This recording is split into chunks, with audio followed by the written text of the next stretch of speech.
corner of my eye I see this chick just standing there. I didn't see her walk up. I didn't hear her walk up. I just see her standing there super still. Based on her position, she had to have come from between my house and my neighbor's house. Which is odd, because behind our house is back up to a green belt. It is probably 40 degrees outside and this lady, about 20, is in super short shorts and a t-shirt. Which is odd. I looked because behind our house is back up to a green belt. And she mumbled something like, it is probably 40 degrees outside and this lady, about 20, standing there holding short my t-shirt. I said, I looked because behind our house is then she said, and she mumbled something like, it is probably 40 degrees outside and this lady, I'll lock myself out. Standing there holding pointing to my neighbor's house. I said, now, I'm a good American. I know my neighbors, and this wasn't my neighbor, who is a single 30-year-old living in my old house. Then she said with my wife, so I know her really well. So I asked her, that house? Pointing directly at my neighbor's house. She nodded. I said, you don't live there. I know who lives there. She just scoffed and wandered her way into my backyard. I followed her, said, what the hell are you doing?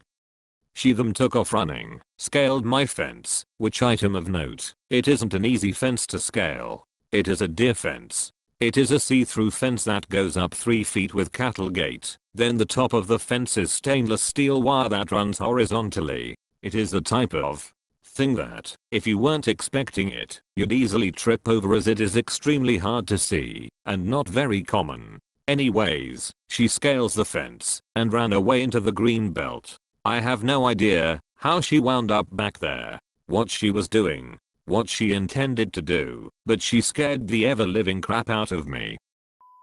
When my now wife and I first started dating, we would take long walks through our very small town. After I got off work at 11 p.m., we would wander through the cemetery, down little country roads, everywhere.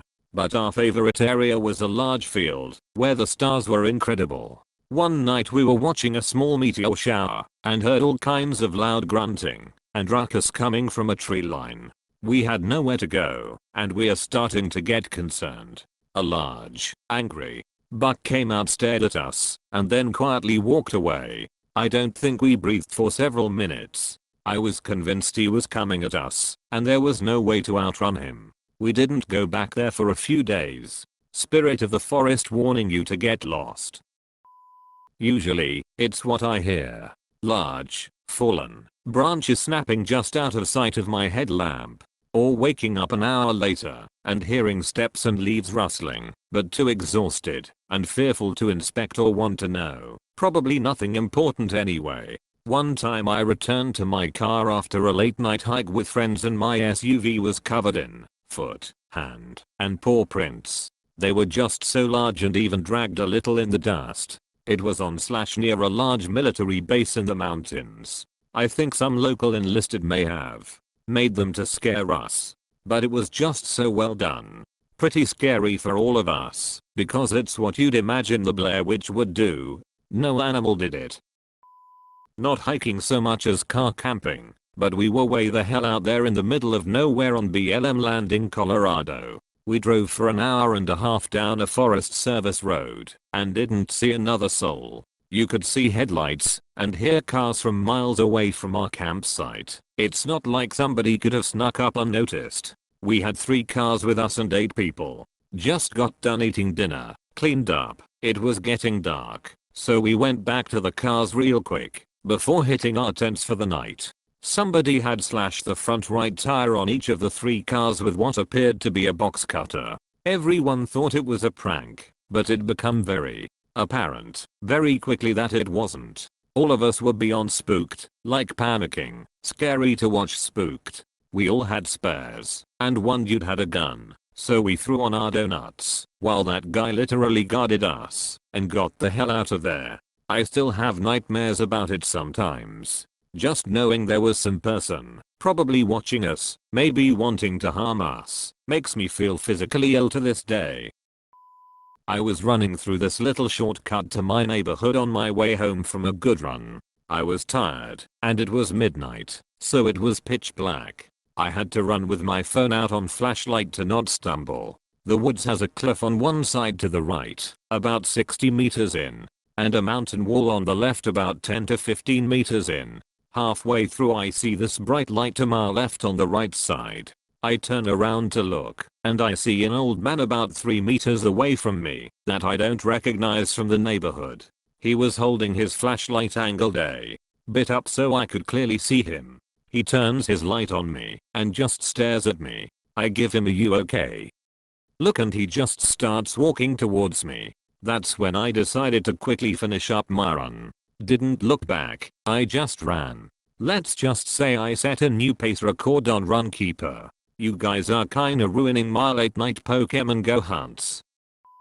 It was less hiking and more of a late night walk. Me and two of my friends were walking along one of the rivers that flows through my city, and by the time we had gotten out of the city it was about 1 in the morning and we were in a field. We sat down on the concrete structure and started talking about stuff. After about 10 minutes we hear a phone ring about a few meters behind the structure on the opposite side to us. Then we hear someone try to frantically cancel the call. We were confused, so we listened out for a few minutes, but legged it once we heard movement. And as we looked back we saw a man walking out of the bushes. We were on edge until we got back to my apartment. It was around midnight in a clearing for picnics in a large park that lots of people hike through. Pitch black. No one around. I was with my boyfriend at the time. We got pretty frisky at one of the picnic tables, and I'm facing a river which is sort of illuminated from the moonlight. He's facing the solid black tree line. We are trying to have a good time and he becomes completely still, and in a low voice, says back quote, "There's a man coming towards us." I turn my head, see only a white t-shirt approaching us at a brisk walking pace from the trees, and that's all I needed to see. I ran, knowing my BF would catch up. He did. I was never down for midnight forest stuff again. Haha. The man in the white shirt probably got within 25 feet of us by the time I had my stuff together enough to bolt. Still freaks me out. He said nothing, just walked very fast towards us. Neither of us looked back. I drove to a park to go hiking at night in the mountains. So safe I know, and I hadn't even turned off my car and I already feel like I'm being watched. There weren't any cars around, so I thought maybe it was just me being paranoid for some reason. But for some reason I look to my right and I see this weird looking humanoid shape on top of the little bump hill about 50 feet away. At first I thought it was a weirdly shaped tree until I saw the arms move. No wind at all. So now I know there's a person staring at my car trying not to move for what I assume is for me to get out of my car and leave to a more secluded area as we were next to the road. Of course I left. I don't go hiking at night in that particular park anymore. Obviously Bigfoot. I used to often spend my summers bouldering with my friends by a relatively large forest that was about an hour and a half away from where I used to live. We used to spend some of the nights camping out there just to save some travel costs and time. Anyway, I think this was roughly like the third or fourth time we were out there camping. My friend had left all her climbing gear and her rucksack just outside her tent, or we definitely think she did anyway. The next morning we found her boots, a few clothes and all her chalk powder had disappeared. We figured that it could have been completely feasible that she misplaced it. Although we were quite sure that they were next to her tent, we didn't really want to believe that they were stolen. Anyway, we didn't read too much into this and just stupidly said to ourselves that perhaps she had left it by the boulders and some animal took an interest to it. I know it sounds stupid, but it was very reasonable to us at the time. Anyway, fast forward a year, we are at the same spot as usual, sitting by the tents and chilling after having some food. Mind you, it's pitch black out and only the camp area is lit by the fire. I go somewhere a bit out of sight for a slash, and what do I see? A dude in a full-on ghillie suit laying on his stomach looking right towards our campsite. I kinda stood there frozen as this dude clocks that I've seen him, and he just bolts it out of there. I don't know whether the event of the year prior was related to the ghillie guy, but this definitely has stuck to all of us. We haven't been back there since, which is a damn shame. Thank you for watching AskReddit. Please like, share and subscribe.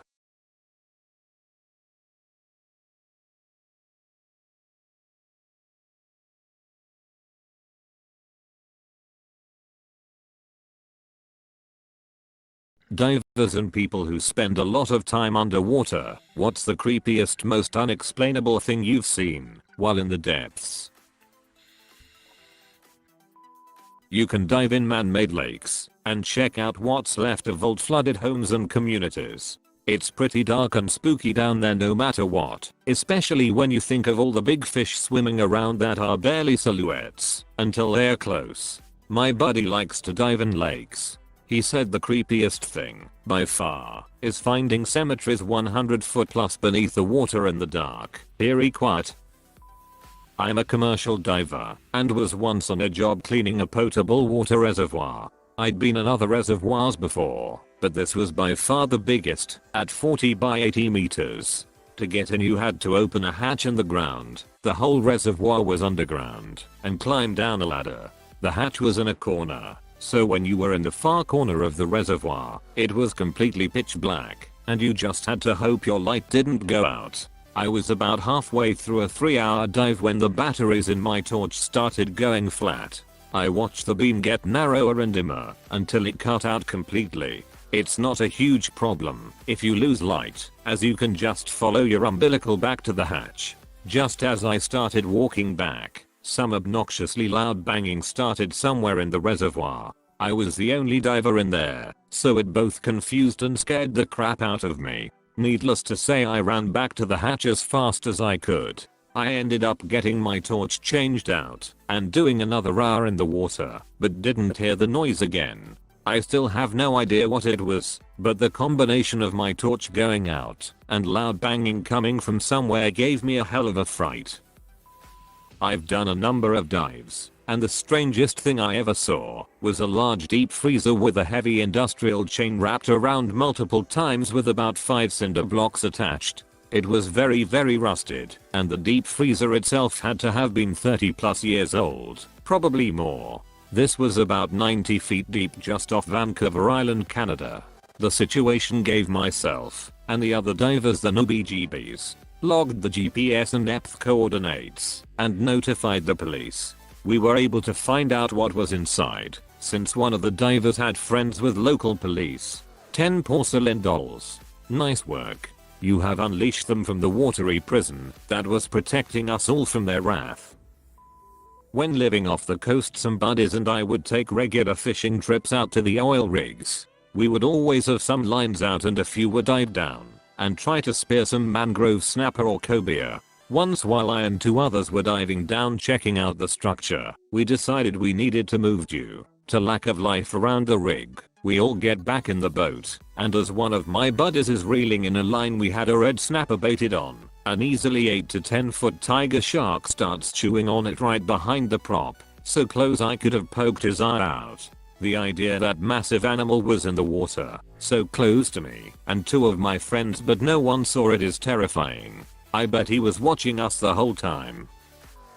I once went diving in Port Elizabeth, South Africa, where it is quite popular to see sharks. We begin diving, and we are quite far from the shore. There's a cool looking structure under us. We swim towards it to get a closer look and I just start getting this cold feeling running through my body, and that's when a shark appeared, and I physically shat myself from fear.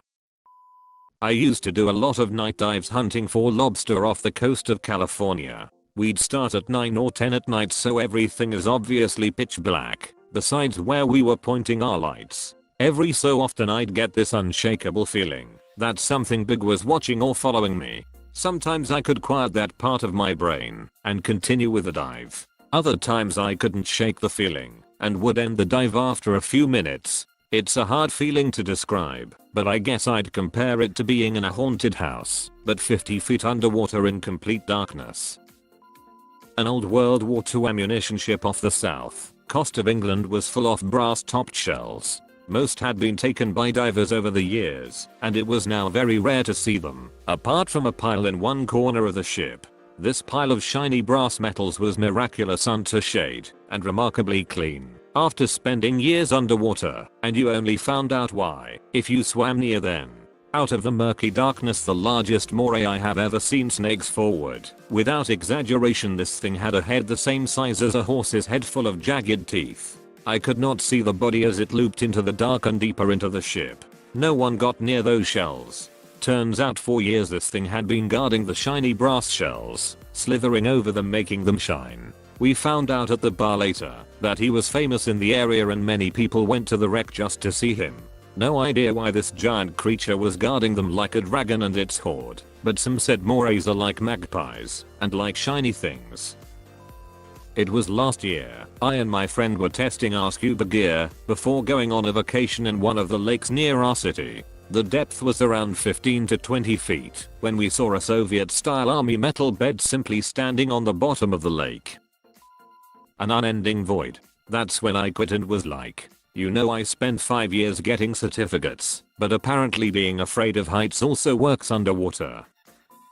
I did a night dive in Borneo once near a sea gypsy, Bajor, village, so we surrounded by a lot of trash, including hundreds of plastic bags floating in the water. You can barely see anything outside the light of your torch, so every so often, without seeing it, one of those bags would brush past you, and you'd discover it was actually a big ass jellyfish. One of the most uncomfortable dives I've ever been on.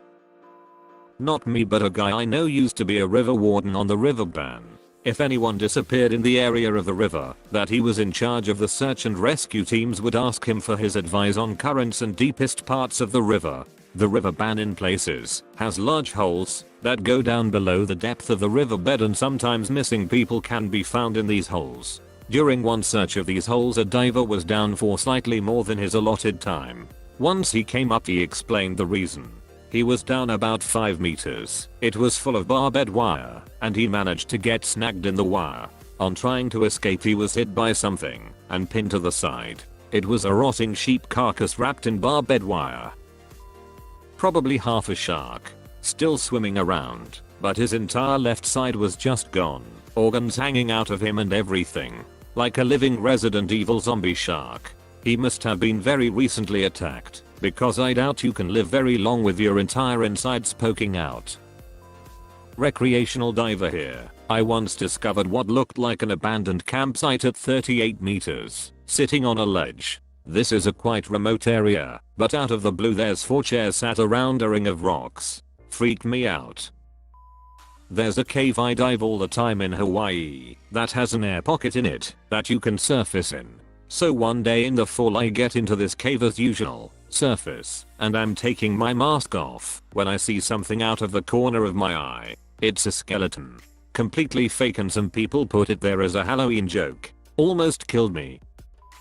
When I was a kid swimming in the lake at summer camp, I dove underwater, and I swear I saw someone in scuba gear hiding underneath the dock watching us. I told the lifeguard, but he wasn't able to find anyone. My granddad used to be on a crew that dove in the Zambezi River Dam when Zimbabwe was Rhodesia, and he said there were 1 or 2 catfish in there that were so big they were eating some of the African workers semi-regularly and would wait underneath the dam where they were doing repairs. It got so bad and the proved so difficult to hunt that they ended up just pouring concrete into all the little caves underneath to either trap them or force them to move away. I do not dive often, but I had gone to a lake with a couple of friends, and we were all diving in different parts of the lake to look for others' lost belongings. I was bringing up an ammo box I had found. I looked over to a group of my friends at the dock and one was holding what looked like a small cloth bag, so I didn't really bother walking over to check it out and kept diving. Turns out it was a bag full of small urns with the same name on it. It really spooked us, so we figured whoever put it there wants it there, so we put them back and left almost immediately afterwards. When I was a kid we used to go to a place during the summer holiday which had some very nice beaches, and in particular an estuary with a very wide river mouth. One summer there was a king tide where enough of the water emptied out of the river into the ocean that you could snorkel quite easily from one side of the river mouth to the other, as it got so shallow that it was only a meter or so deep at the deepest part. One day I decided to snorkel across from one beach to the one on the other side of the river, and about halfway across where the depth to the bottom was maybe half a meter, I was swimming along the surface looking down with my mask/snorkel on, and a massive stingray passed directly underneath me. This thing was easily 2 meters across, covered in white scars, and missing its tail. I just froze in the water, and it felt like my heart stopped. If I had let my breath out, I would dropped in the water low enough that I would landed on it. It was so close. I wasn't in any danger, but having a massive creature appear so unexpectedly, so close up was absolutely terrifying. Thank you for watching AskReddit. Please like, share and subscribe.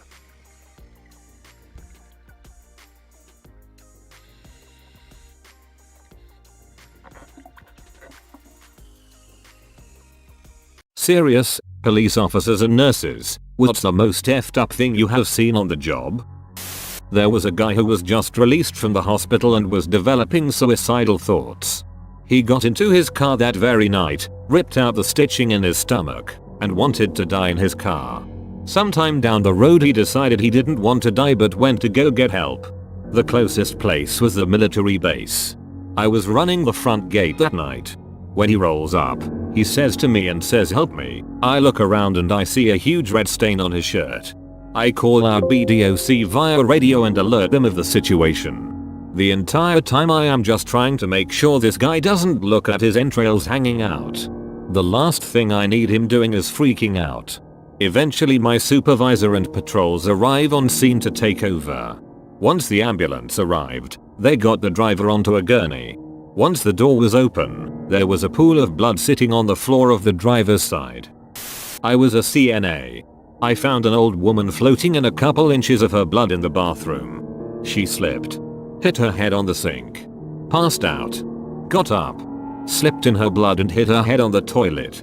She got up a third time and hit her head again. It straight up looked like a murderer with all the blood. My co-worker was telling me to check her blood pressure. I just looked at her and said the medics will be here soon. I don't want to move her. Her blood pressure is probably low. My co-worker was pissed. I grabbed as many towels as I could find to help not ruin the carpet. Assisted the medics as best I could. And off she went to the hospital. She ended up living for a few more years after that before dying of old age. I've never seen that much blood before. The air had this weird iron blood taste to it. It was supremely effed up. EMT. The worst was the first child death I got called to. These young parents were bed-sharing with their baby and the covers got up over his face and he suffocated from the carbon monoxide. I'll never forget the mom's screams or how the baby felt when I picked him up. The baby was so far gone resuscitation was pointless, but we attempted it anyway for the parents. My partner had to pull her off of me because she was beating her fists against my back begging me to save him. He was 2 months old. For the dicks who inevitably think bed-sharing is completely safe as long as you're sober and blame the parents for drugs drinking, they were sober. They had tox screens done. The medical examiner determined the baby was not rolled on top of, was in the ER. A young girl was brought in, beaten and messed up. She was alert and oriented though, and was fighting with paramedics and ER staff about assessing her. Turns out she was only 12 or 13 years old, beaten by an uncle, and refused to say anything until her daddy showed up. Of course no one showed up, at least, when I last checked at the end of my 12-hour shift. Things that happens to children are the most effed up. Got a call of medical aid request. Male subjects and chainsaw related injury. Showed up and found a male in the middle of the street, head in one place, body in another. Chainsaw still running. Guy had found out his wife was cheating on him with his own brother. Got drunk, put the chainsaw up to his throat to show them a lesson. The chainsaw teeth caught his neck and just kept going. Wonder what medical aid they thought you were going to be able to deliver at that point. That's what we said. But sometimes calls for services like playing the game telephone as a kid, what you start with couldn't be further from what you end up with. That sounds horribly frustrating. I don't think of a completely severed head when I think chainsaw related injury. Well, I didn't before, at least. One of my patients sneezed out his intestines. He had a hernia so severe the skin had stretched to the breaking point, so all it took was a sudden increase in abdominal pressure and bam. So I have been a nurse for over 10 years and I have to be honest, so much of my experiences are not as gory or traumatic as so many others here and never will be. But for me, and I know that some of you might understand, the most effed up things I see and will continue to see is the horror of Alzheimer's, frontal temporal dementia, and Lewy body dementia. I tell you what, these PPL come in and they are polite and confused, able to fake it sometimes. Maybe their families have cared for them at home for a long time. Within hours often they realize they aren't leaving and the family is gone. The facade is over. They become mean and nasty often. All the traumatic weight loss, the refusing to eat, the empty look in their eyes. Begging to be released from their shell of a body in their own personal hell. Unable to verbalize the pain or confusion or anything they feel. The families going through this is sad too. But what I was reminded of was when some of these folks do get sick, or break a hip, or poop themselves. The amount of people it often takes to help them and clean them up, literally have to try to hold their hands down because they do not understand what's going on no matter what. So yes, imagine for minutes and 10 seconds little old lady who is 90 some years old. In the shower, with 2 or 3 staff because she's swinging and pissed off, but hasn't had a shower in over a week. And starts with diarrhea. One girl gets sick, so old lady grabs the poop and starts smearing it on her. Ends up standing on wet floor with other 2 gals and they're trying to hold onto her and keep her off the floor and get her clean. Throwing handfuls of poo at the girls, the doorway, and the wall. And here comes Iowa Popcorn RN knocking on the door in her dress clothes as the assistant director of nursing, trying to help people, and gets poo landed at feet.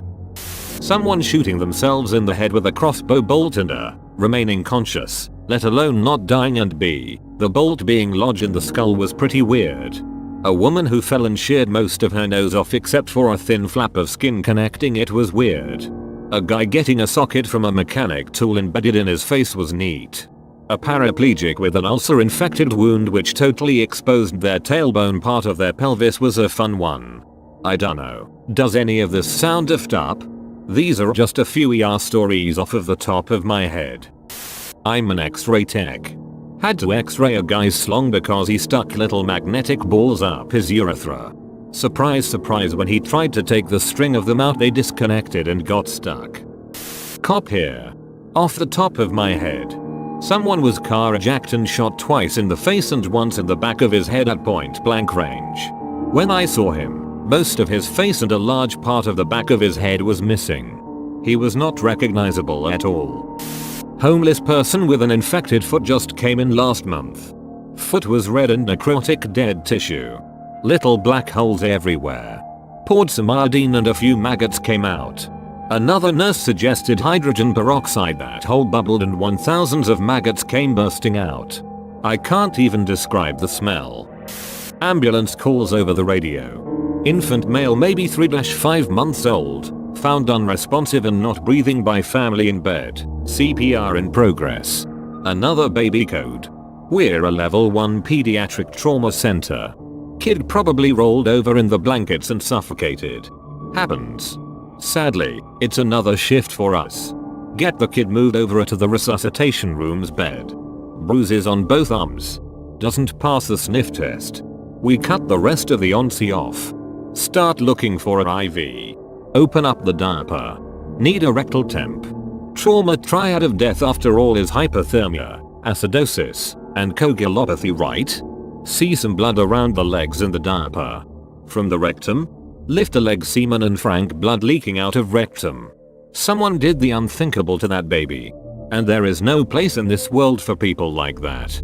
I don't share that story often. People always ask what's the craziest thing.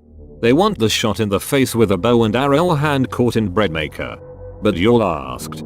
The world is a horrible place. Bonus story. People put stuff in their pee holes all the time apparently. I've seen a baby carrot, Lego lightsaber piece, and a golf pencil. All different dues. Tie a string to it or something.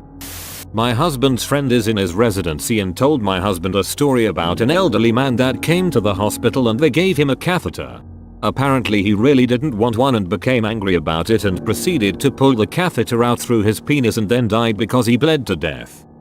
My father was a cop.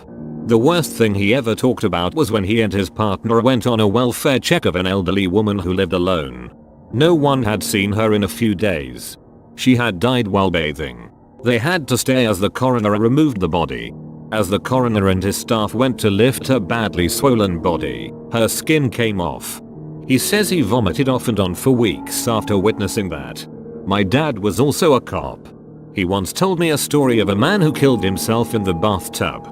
The note he left said he was sorry for the person that would clean him up off the walls, so he shot himself in the tub so it would be easier to wipe up the blood and brains. Imagine having that much concern for a complete stranger, but having none for yourself. I work in an operating room. Patient came in for surgery. Was using a loaded gun as a sex toy up her rectum, and it went off as she was doing the deed. Shot through her abdomen.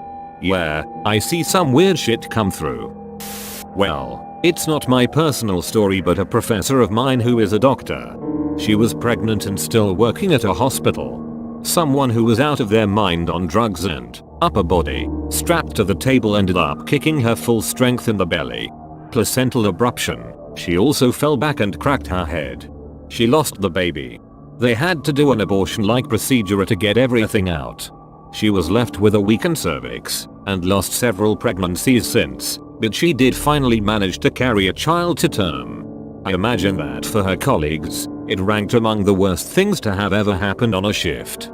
I mean, naturally, her too, just hard to relate a story secondhand. If you want more of the best Reddit videos from this side of the universe, please subscribe. Former homeless people, what did you need the most? What was the best thing someone did for you? For me it was socks. Shoes too. But the simplest thing of socks made me feel better about myself. When it was cold I could pull out a pair or four to use on my feet or hands. Gifted me an old baggy waterproof jacket with a big hood. It had many pockets too. A little large to carry around, since I was carrying a lot of other stuff too, but proved very useful. It was very rainy at that time.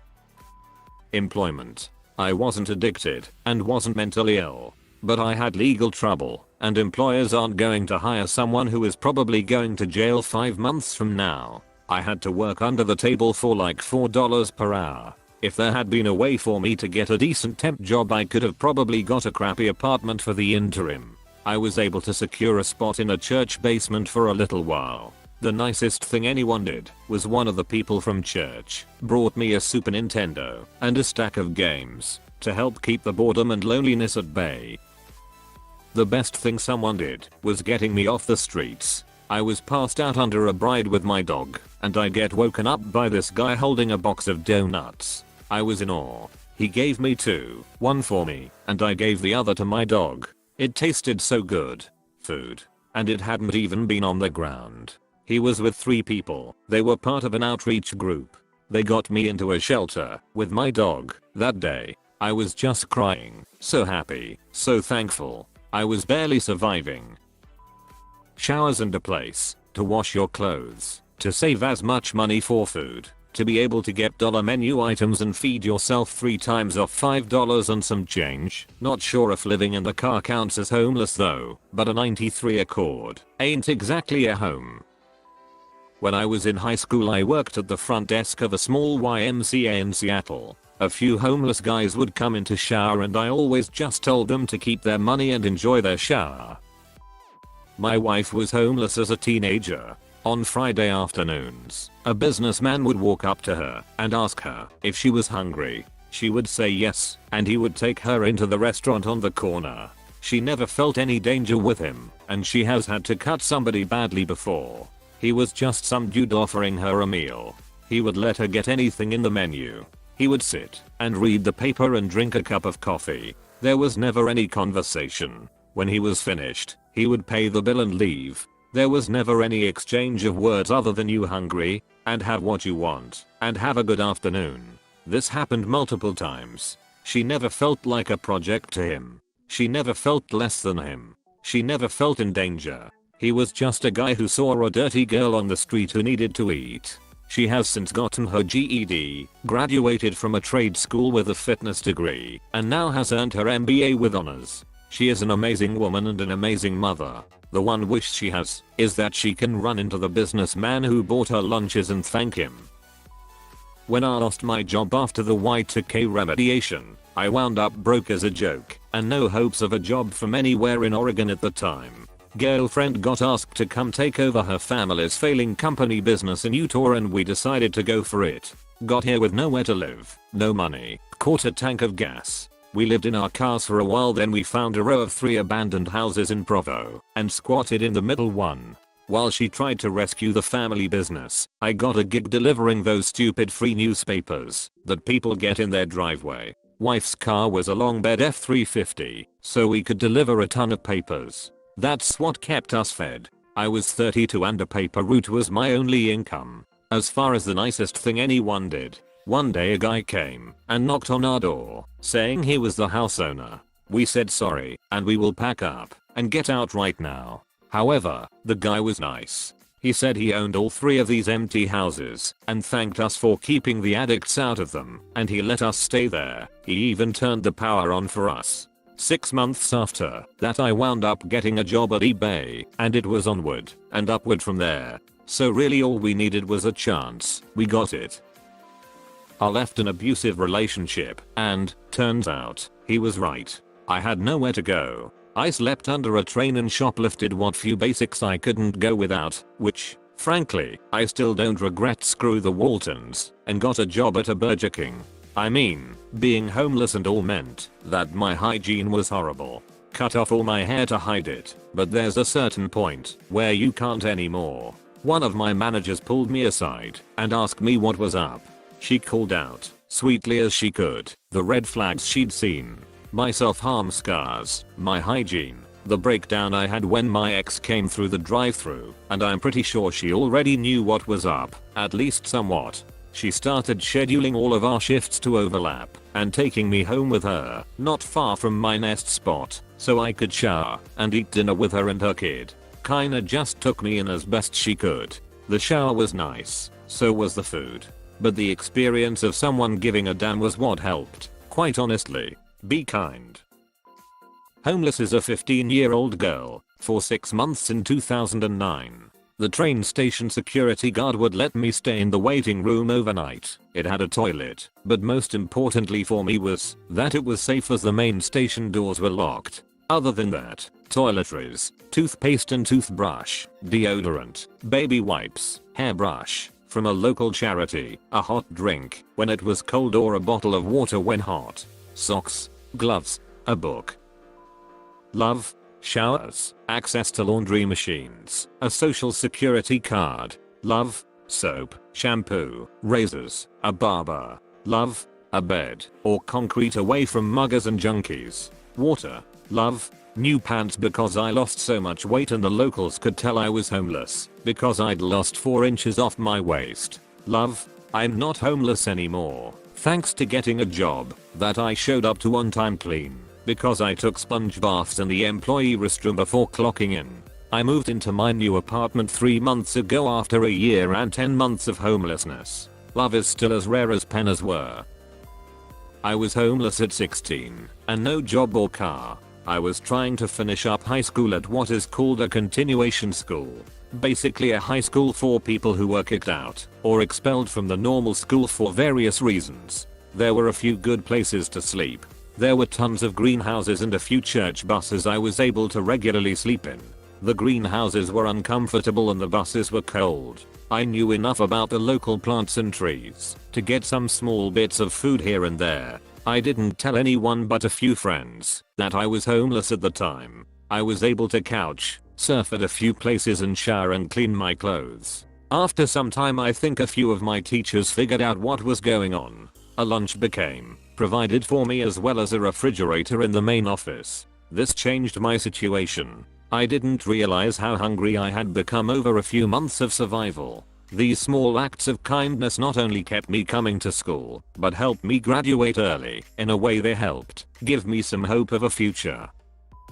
Food, water, and side jobs were my savior. Oftentimes I would only have 1 meal a day, but the people who would offer me food also offered work. I cleaned people's houses, cars, etc. For 2 months, I worked before I finally got back into a house. It still wasn't perfect. It's been 8 months and only now am I starting to be stable again. Cheap gallons of clean water and even some cheap gas station food was what kept me alive. The Salvation Army went above and beyond for me. I stayed at their emergency shelter, not a legit homeless shelter. You had a maximum time of 3 months to stay and could only be there between the HRS 7 PM to 7 AM. They provided hygiene, bedding, and 2 meals daily. When I finally got a job, night shift, they installed a doorbell for me so I can come in at night and would pack me a doggy bag for lunch at work. I was allowed to stay there for 4.5 months because I was sadly the only person using their services to climb out. I was thankful and I helped them clean up. I owe them more than I could ever repay, and without them who knows the person I would have become. Shelter for me. I was working so didn't need money, but it's hard to maintain a job without a means to shower, etc. I had to travel to public campsites in the morning to shower. I met a kindly old lady named Gemnique. We spoke for a bit, and she offered to let me stay in a cabin she had if I mowed the lawn for her. The kindness of strangers has been far more impactful in my life than the actions of my own family. You never know what impact a little kindness can have on the trajectory of a person's life. I make it a point to offer what I can when I can nowadays. I don't typically hand out money, but rather prefer to fill up the gas tank, go to dinner with them, or take people shopping for what they need most. Company, to be honest. A few friends gave me a place to shower and that sort of thing, but mostly I remember being super glad when a friend would still want to carve out time to hang out with me despite my situation. Being homeless can be really lonely. Thank you for watching AskReddit. Please like, share and subscribe.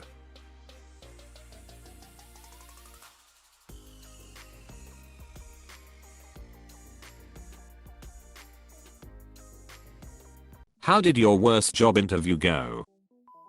It seemed like a standard interview. There were a lot of questions about my current firm, which was a competitor. The twist was that when I got home, there was a rejection letter in my mailbox. They would have had to have sent that at least a day before. I interviewed a guy who called about 10 minutes before the interview was to start and said he was gonna be late. His pig had gotten loose and was running around the neighborhood. Alright, well if you are going there I don't think it's a lie. He got the job, ended up being on our trivia team and decent friends as well. Had an office job interview back when I was 19 or so. I had just left college and this was to be my gap year. The plan was to get a job, make bank, and then transition into university and take as few loans as possible and have fun. That didn't work. I prepared for the interview like nothing else. Rehearsed conversations in my head, made sure my suit was immaculate, shaved, groomed myself to perfection, and was as professional and collected as possible. The interview was going well until the guy asked me one question. What do you feel are your strengths? Guess what I said? I said, verbatim, I don't know, but I can tell you about my weaknesses. I knew I'd screwed up as soon as I said. The guy actually started laughing, as he knew I knew how much I had screwed up. He phoned me as I was leaving the building and told me I didn't get the job. I couldn't believe I said what I did. Doing a phone interview for a web developer position, I was asked about my hobbies. I like playing music casually, piano, guitar, violin. I also contribute to open source projects in my spare time as I like writing software. Interviewer, wait, so you write code outside of work? Yeah, I just like doing it. Interviewer, well, I don't know if we would want someone on our team who isn't fully committed to their work. There was a long pause as he expected me to rebuttal or something, but I hung up right there. They tried to call back, but I didn't care after that point even to politely decline the job. I was in high school and wanted a second job over the summer. A pizza place was hiring for their call center, where you can work at home. Chill job, right? Just take calls from home. They called to do an over the phone interview. As I was talking to the lady, my dad picks up the phone. Dad, hey MSSXX. Are you ordering pizza? No dad. Trying to let him know it's an interview. Dad, hey. Get some pepperoni and umwasses. That one with pineapple. Hold on a second. As he shouts out to the rest of my family to take their pizza order. Was quite awkward.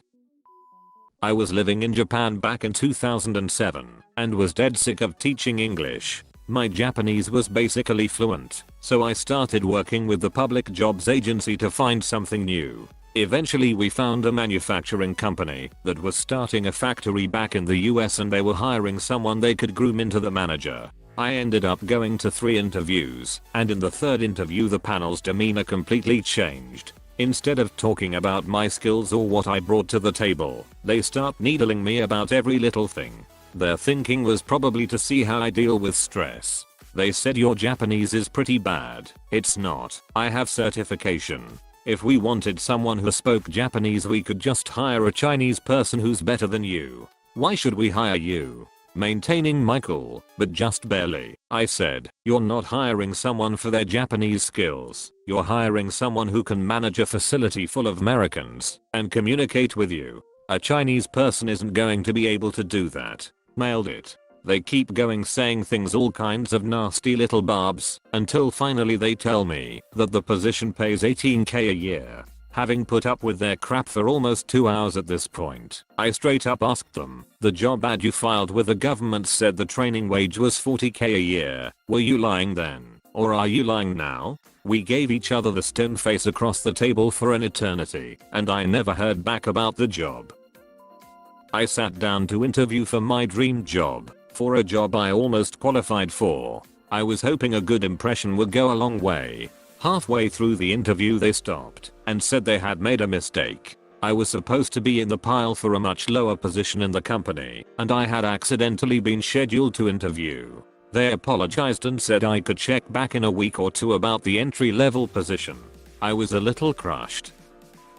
I once had an interview for a job at a hotel/casino in downtown Vegas. Fremont Street. It was an 8 AM interview. Got to the manager's office and was introduced to him. He's watching a football game on a good sized flat screen TV. I sit down to my interview in a chair that is directly between him and the television. At no time does he turn it off or even turn the sound down. And as he's, quite disinterestedly, asking me questions, he's clearly trying to look around me to watch the game. Part of me wonders if this was some sort of test. Maybe he was looking for someone to tell him to turn that thing off and pay attention to what he was doing. But I doubt it. One of my employers in high school said to go to his house for an interview and ultimately had me help him paint his house and said he was gauging my attention to detail. Ultimately I found out he was just an exploitive person. I had an interview for a job as an electrical engineer and specifically dealing with power systems. The interviewer asked if I would draw a transformer on the whiteboard that was in the room and explain how it works. Okay, I said, a transformer. Do you want Optimus Prime or Megaton? The interviewer was old and obviously had no clue what I was talking about, so I proceeded to say my sorries and never minds and drew a transformer with a beet red face. I'm sure that I looked pretty stupid and never ended up getting the job. The interviewer seemed like she was barely paying attention. She would ask me a question then sort of stare into space until she didn't hear my voice and then ask another question. Finally, she asked me if I have any questions for her. I asked what is a typical day in the life of the position. This woman went from zero to pissed off in an instant. She ranted about candidates asking about hours worked and no one has any ambition. She was red in the face and there was spittle flying. As soon as I could get a word and I explained my question, which was not about starting and end times, and she calmed down as fast as she got angry and answered my question. I left after that and sat in my car for a few minutes trying to figure out what just happened. Huge booger shot right out my nose as I exhaled. Both interviewers saw it and poorly pretended not to notice. I spent the next 20 minutes trying to evenly divide my eye contact among both interviewers while locating the ballistic booger which was somewhere between my nose and the floor. Never found it, but I got the job. When I interviewed for a car sales position, don't judge me, I was fresh out of uni and needed work. The owner told me he wouldn't hire me because I was overweight and unattractive. Apparently that means I couldn't sell cars. And then the second worst interview was when I was interviewing with a recruitment consultancy for a job with them. Again, Fresh out of uni, needed work, don't judge, and they told me they wouldn't hire me because I'd worked for a charity. In their eyes this meant I had no profit drive, no desire to make money, so they wouldn't hire me. I had to interview a guy for some contract labor, and when I showed him our work vehicle he shook my hand and said I'm sorry, but I refused to drive a Chevy and left. I was speechless. He was giving me the story of how hard he is having it. I decided to give him a shot, and because we had a Silverado for the work vehicle he turned it down. He has 3 young children. When I reapplied to a company I left, I was asked to describe a conflict I had with somebody. I told my story about how I was on medical leave and a project manager was causing a ruckus with my manager about how I was behind on work. We had an agreement for a 1-month turnaround, and I had about 2 weeks left. They needed it now. After a few arguments my group ended our work agreement with that project manager, resulting in the project manager to contract out that work. Since I was on leave I didn't see who that project manager was. One of the interviewers had a sour face after that story. Turns out that guy was the project manager. I didn't get a follow-up call. A grocery store was opening up near my house. I had just turned 16 and was looking for a job, so I applied online. They called while I was at school, and I left class to answer. The phone interview went very well, and she was like, "You sound great, let's schedule you for an in-person interview." Then a couple minutes later, "Oh, looks like we accidentally booked too many interviews and we don't have room for any more. If we ever have room we'll give you a call." They never called. I went to a job interview, and I was very nervous. I mentioned I was a makeup artist doing freelance work on the side, and the interviewer said, "Oh really, you should do my makeup," and without thinking or missing a beat I said, "Oh there's no help for that face." I'm a very sarcastic person, so I was kidding, but immediately I realized what I just said/did, and started to apologize profusely. Thank God she has a sense of humor, because I was hired. Thank you for watching AskReddit. Please like, share and subscribe.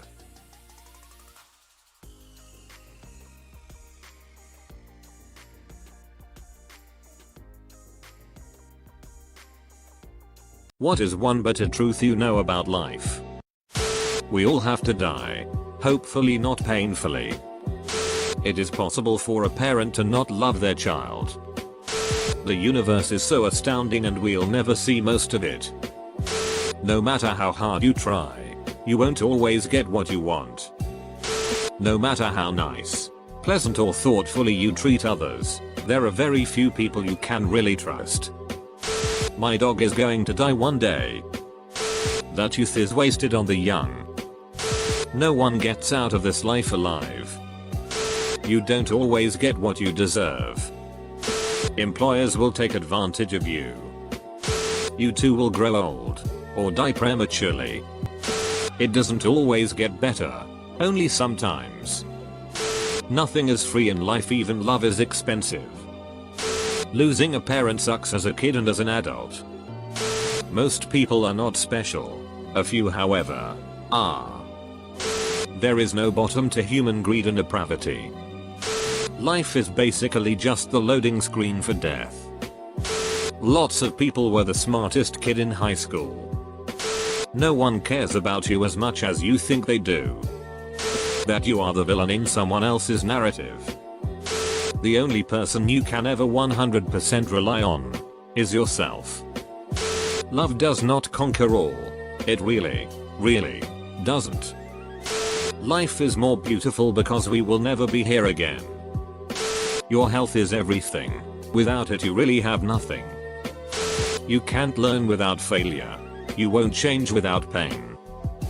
No matter how hard you try, you will hit yourself at some point. The quote, "If you put your mind to it, you can do anything," is bullet. That you will not live long enough to see your fantasies come to life. Nobody exists on purpose. Nobody belongs anywhere. Everybody is gonna die.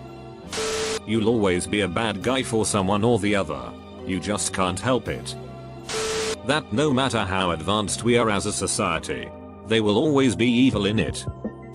A vast majority of us will be completely forgotten by the time our grandchildren die. No matter how much you jiggle and dance, the last 2 drops always land in your pants. There will be death. There will be taxes.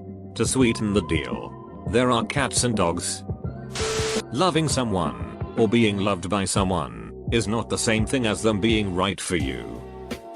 That there are always a few people who will always be left out, who will never feel quite at home. Cancer, and incurable cancer, can affect anyone, at any age, even your 15-year-old best friend. That love is just a choice. Nobody will truly care for you forever, and we all die cold, alone, and afraid. Some people are born lucky and some are born to have the absolute kicked out of them at every opportunity. You can do everything right, put in all the effort, and still fail. Source: girlfriend of 7 years just left me. No matter how many times I let someone in front of me on the interstate, they will never ever do the same for me. Even though we know war is bad and there is no pros to it, we still have them, small or big. It's a huge problem. That a big part of life is dependent on luck. It's a hard pill to swallow that a lot of things are out of our control. I'm an eternal optimist, but I have to say that life is just a series of disappointments with a few bright spots sprinkled in. The fantastic, incredible love you feel for someone you meet when you're 18 and know they're your lifelong soulmate, it won't last. Death is the absolute best thing that can happen to us. It's not good for the people left behind, but it's the best thing to happen to a person. Family is not necessarily blood. You can try and push, but sometimes the most airheaded, least understanding people are the ones you're born with. Some people truly cannot be helped. No matter how hard you try, no matter how much you care about them, or how good you are with them, some people just want to burn. However much you want to blame bad things in your life on everyone else, the truth is, even if someone else is to blame, the only person that can make it better is you. It's one thing to be acquainted with people you find to be friendly. It's another to have true friends that stick with you through thick and thin over the years of your lives together. The randomness of life. Some people seem to coast through life on dumb luck, taking silly risks all the time and walking away totally unscathed, until one day they don't, and usually take someone more sensible with them in the process. You are not special. No one cares about you. It's a bitter truth, but also a freeing one as well. You are not obligated to follow a grandiose path towards notoriety. Enjoy the freedom of not being special and do something small and important just for you. Life ducking sucks. There you go. You live long enough to watch your loved ones die, and to do what? Go to school 8-3, do homework for the rest of the day. Then grow up and work 8-5 every single day so you can afford a house to raise the next generation and die. No matter how nice you are, there will always be people who say they hate you and mean it. There will always be people who want to end your life or want you to end it yourself, and they mean it. No matter how nice you are. Sadly, I had to learn that the hard way, and I want no one else to have to lean it the same way I did. No matter how hard you try, no matter how much good you do, in the end it will be for nothing. Loved ones will leave you. Friends will betray you. Your achievements will rot to dust. You will be forgotten. Most for seemingly nothing. But not all will, and that's the reason you keep going. For that 1 of 10 that won't leave or betray or deteriorate. Unlike movies, if you try to be honest with someone by opening your heart and sharing your emotions about something you care about or about something they did that hurt you, they are more likely not understand. Make fun of the thing you care about because they don't understand it and think it's silly, and refuse to admit that they did anything that hurt and round about the blame towards you. You can get sick. Not a little cold, but the serious kind that doesn't get better. Maybe cancer with a chance for a cure. Maybe something you've never heard of that has no happy ending or any ending at all. It could happen at any moment to anyone. It doesn't matter if you exercise and try to do everything right and be healthy. You can still end up chronically ill for the rest of your life. If you're lucky, it isn't something rare. The doctors can identify it. There are treatments you can try. If you aren't, you can end up sick, struggling to get by, with no idea why or what to do about it. It happens to many people and it can happen to you. It's possible to realize that the people you've been friends with for close to 10 years are in reality nothing like you and have no connection besides you all saw each other in school 5 days a week and played the same sports. Found this out last weekend. I was one of the few in my friend group who didn't attend the same university as the majority of us, due to money restraints and geographical issues that arose thanks to my parents moving after I graduated high school. Went to visit for a weekend to catch up. Was excited as can be. Within hours of arriving, I may as well have already left. Once we met up with the friends that they'd made over the course of the school year, my attempts at catching up and trying to get acquainted with those I didn't know fell on deaf ears. It was like I didn't exist outside of their high class ivory tower world. Both my parents are teachers, so economically I was nowhere on the same level as my friends and the people they'd met at university. The things they talked about doing: cruise in the Mediterranean, getting a brand new car, eating at the most expensive restaurants in town, etc, were things I could only dream about. What they complained about: lost Hydro Flask. Frat party didn't have the exact type of booze they wanted. Parents only sent $250 instead of $300 this month. Struck me like a lightning bolt and made me think, what the hell? That's what you're upset about most in life? Over the course of the weekend, nobody even made an attempt to talk to or include me unless I interjected my opinion. And even then I was quickly shot down, witty a fake pity laugh and a chorus of yeah and okay. My friends were great whenever it was just us, but as soon as anybody else showed up, I could have stripped naked in the middle of the room and pissed straight up in the air and caught it in my mouth and nobody would have noticed. Leaving on Sunday morning gave me time to think about the weekend, and the sudden realization that my friends and I really had nothing in common honestly caught me off guard so bad. It was like looking both ways before crossing the street and then having a helicopter landing on you. The whole situation made me sad at first, and it still kind of hurts if I'm being honest. But it's opened my eyes finally that life changes constantly, and allowed me to start moving forward. I'm doing much better, and while I'm still on good terms with my high school buddies, I've shifted my focus onto those I've met at my own university, and I'm happy as can be.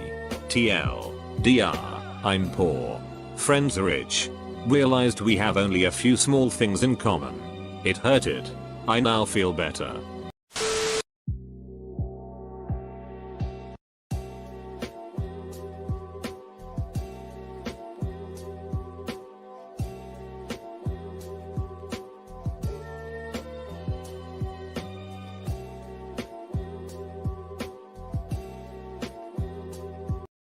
What is the strangest thing you've witnessed someone do in public? I moved to a town which had a bit of a bad reputation. The first thing I saw when I was bringing boxes in was a man walking down the street with a bunch of plastic bags on fire. He was holding it like a lantern and was so casual about it despite flaming plastic dripping onto him. Actually like the town though. It's got characters. I was stopped at a red light and there was a lady in the car next to me. She was having really sporadic head movements. Not the head bob dancing type, but just kinda crazy. After like 10 to 15 seconds of this, her neck went limp and her head just hung forward. The light turned green, and I hesitated a moment wondering if she needed medical care, and was about to pull in front of her to check on her when her head abruptly jerked back up, and she drove off without hesitation. I saw a dude with a suitcase, completely naked, entering our train. His facial expressions were normal. He looked concerned and stared at his phone the entire time until I had to get out. Casual Fridays at the office is getting out of hand. I saw a woman on the GO train pull out an entire raw white onion from her purse, then proceed to eat it like an apple, as if it were nothing. She was tearing up and didn't seem to be enjoying it much.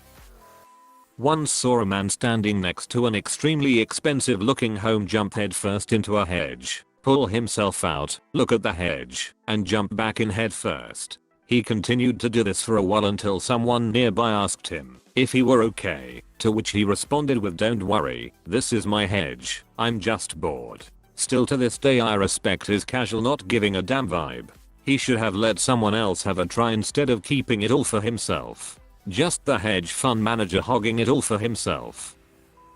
I watched a woman walk into Chipotle, wash her hands for a solid 5 minutes under the Sprite in the soda fountain, and then fill up a trash bag fully with the Sprite and walk out with it. If I was working there, I'd have just stood there and watched, because there's no way I'm interfering with whatever's going on. Suburban mom gets free soda for life using this one weird trick you won't believe. Cashiers hate her. Right in front of my house, a couple of guys stopped their car, left it in the middle of the street, and began a fist fight.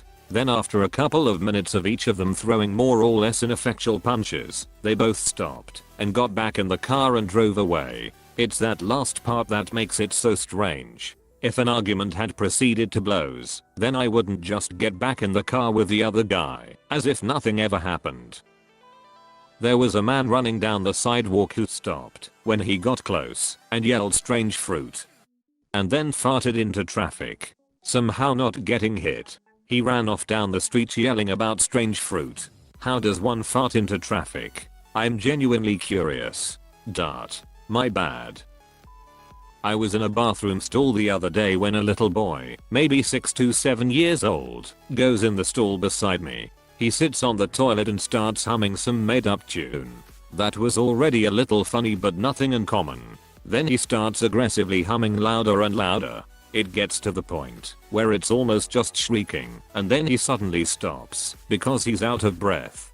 2 seconds later I hear a plop in the toilet and he then begins singing hallelujah, hallelujah, I just pooped in the toilet, and repeats it a few times. I was almost passing out from trying to hide my laughter. I wrestled in high school and was down about 20 pounds for a tournament. We were walking back to the hotel after weigh-ins and my pants kept falling down as I forgot a belt. One of my buddy's dads asked me if I needed a belt, and I said sure do, thinking it was a joke, or maybe he had an extra one in the hotel. He proceeds to take off his belt, give it to me, pulls a second belt out of his front pocket, and puts it on. No idea why he had 2 identical leather belts with him that day, but I appreciated it. I saw a man having a staring contest with a stray dog. He didn't speak. He just stared, and the dog stared back. And I stared at them until I realized I was staring at a man staring at a dog which was staring at the man. While visiting my wife, GF at the time, at her college, I watched a group of male students execute the following. One of them laid in a patch of grass. The others covered him in a blanket, then proceeded to cover the blanket with slices of bread from the cafeteria. The individual under the blanket held perfectly still and waited until the blanket was covered with squirrels munching on bread. He then jumped up and tried to catch a squirrel, unsuccessfully. An elderly lady who only gets around town in a full wizard outfit and a staff with a shiny orb in the top. She stopped in front of the supermarket one day and just started shrieking and sobbing uncontrollably at the doors, then got up, wipes away the tears, and walk off like it was nothing.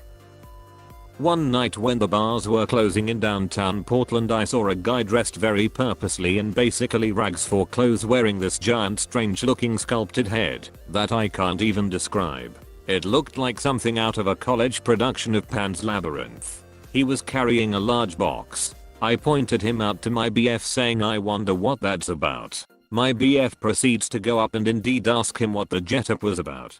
Turns out he's a cross-country traveling performance artist. We gave him $5 and he proceeded to open his box of goodies, unfolded the box into a little stage, and do the best, most bizarre, weirdest, surreal, creepy, and thought-provoking puppet show I've ever seen. He had tons of strange little props and musical instruments. He ended up drawing a crowd of about 20 people. I'll never forget it. It was amazing.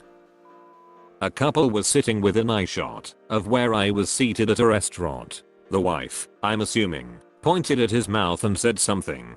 The man rolled up the tip of a napkin and tried to get something out of his tooth. He was unsuccessful in 3 tries. He popped a dental prosthesis containing 3 or 4 teeth out of his mouth and handed it to his wife. She cleaned them and gave them back to him.